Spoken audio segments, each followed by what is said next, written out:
میں یہاں ایک واقعہ آپ کی خدمت میں عرض کروں. ایک کتاب ہے جس کا نام ہے میزان الحکمت. یہ 8 جلدوں میں ہے. میزان الحکمت بہت مفید کتاب ہے. ان کا جو ترجمہ کرنے والے ہیں وہ پاکستانی عالم دین ہیں. اردو میں ترجمہ کیا اور وہی عالم دین مجھے کوئی بتا رہا تھا. میں لاہور میں محرم پڑھ رہا تھا اور جو بانی مجلس ہے وہ مجھے یہ بات بتا رہے تھے. کہا یہی مترجم عالم دین کراچی کے. نماز مغرب کا وقت ہوا، شب جمعہ بھی تھی. چاہا کہ میں جاؤں مسجد میں اور وہیں نماز بھی پڑھوں گا اور شب جمعہ بھی ہے، تاکیبات بھی ہوں گی.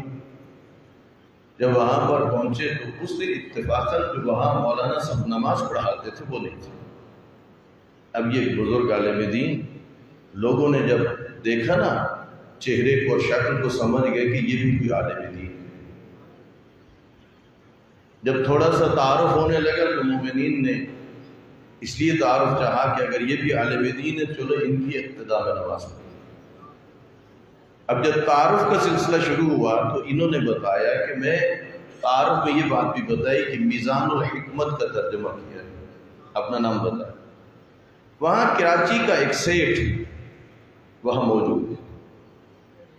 وہ فوراً ان سے یہ کہتا ہے، کہا آپ تو میرے محسن ہو، آپ کا میرے اوپر احسان ہے. ملاقات پہلی ہے، اس سے پہلے کوئی تعارف بھی نہیں ہے. انہوں نے کہا بھلا میرا آپ پہ کیسا احسان ہوا؟ کہا جس میزان الحکمت کا آپ نے ترجمہ کیا ہے کسی مومن نے مجھے تحفے میں وہ 8 جلدیں دی. میں لے کے گھر میں آ گیا اور کافی عرصے سے ہم سکے بھائی ہیں اور ہمارا اختلاف چل رہا ہے، یہاں تک کہ اب ہماری اولادیں جوان ہو چکی.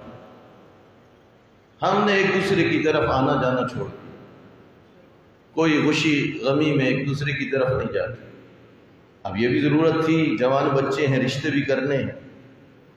کہا ایک دن میری زوجہ نے میزان الحکمت کی 8 جلدوں میں سے اتفاقاً ایک جلد اٹھائی اور سامنے جو بحث تھی وہ صلہ رحمی اور قطع تعلقی کے بارے میں تھی، کہ جس میں یہ لکھا ہوا تھا. کسی نے پوچھا یا رسول اللہ میرے رشتہ دار ہیں جو مجھ سے قطع تعلقی کرتے ہیں، ناطہ توڑنا چاہتے ہیں.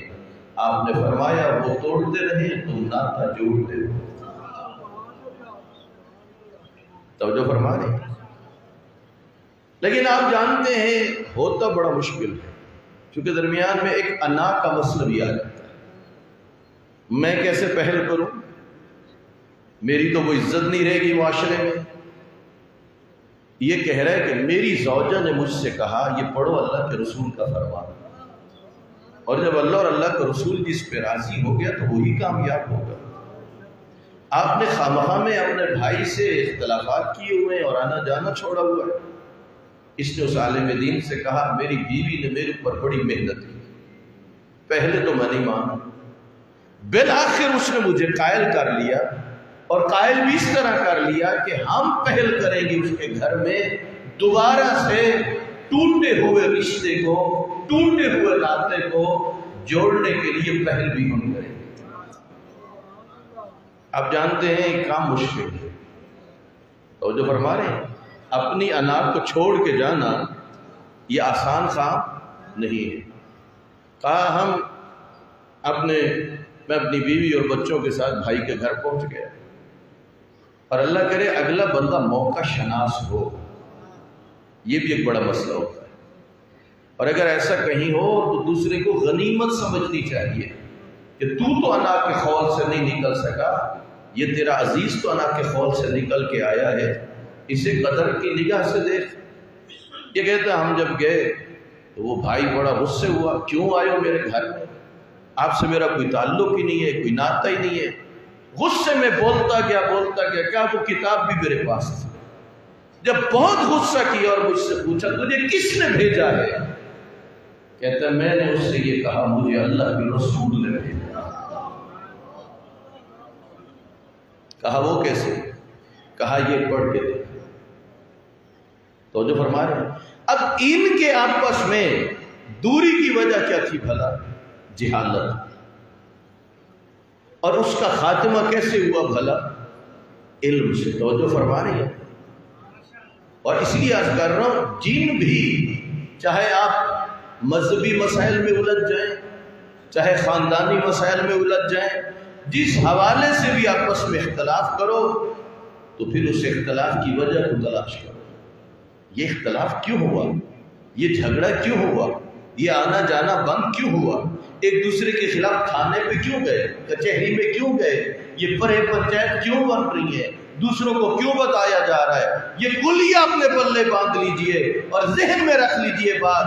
اگر اس مشکل کی وجہ جہالت ہوگی، تجھے خرچہ کرنے کی ضرورت ہی نہیں ہے، تو آپ باب مدینہ العلم سے علم کی بھیک مانگو.